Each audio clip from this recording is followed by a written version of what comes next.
জাহানারা কয় বছর ধরে বাচ্চা হয় নাই তোমার? 9 বছর। 9 বছর আইভিএফ এ তোমার একটা না দুইটাই হয়েছে তোমার, বুঝতে পারছো? এটা নয় দুটাই হয়েছে।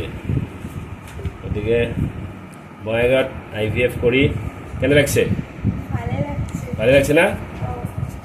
পজিটিভ হয়েছে দুটা, হয় না? হাজবেন্ডে কি কাম করে?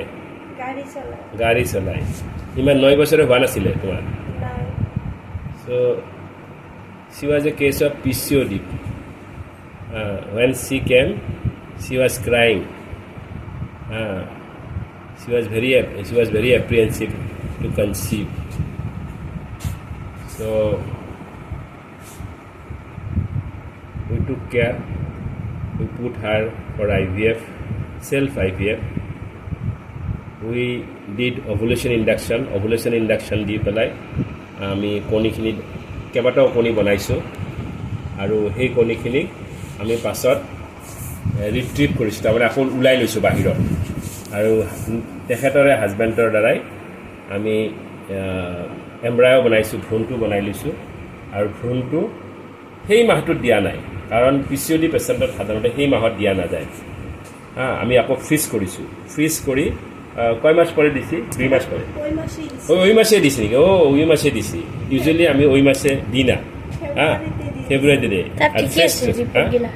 আর এই যে প্ৰজেষ্টেৰন বুলি লেভেল এটা আছে, এই প্ৰজেষ্টেৰন লেভেলটো ভাল থকাৰ কাৰণে সেই মাহতে দিছোঁ।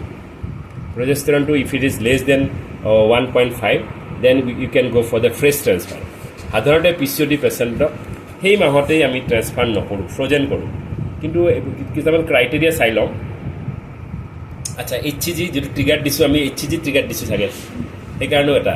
গতিকে ট্ৰিগাৰটোৰ ওপৰত কথা আছে। ট্ৰিগাৰ মানে সেই যে মেচুৰেশ্যনৰ কাৰণে এটা ঔষধ, সেই মেচুৰেশ্যনৰ ওপৰত যদি HCG দিওঁ তেতিয়াহ'লে ফ্ৰেছ দিব পাৰোঁ।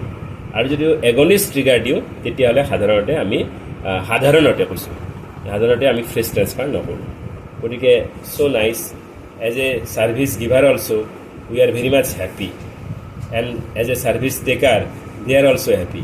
There smile is our payment.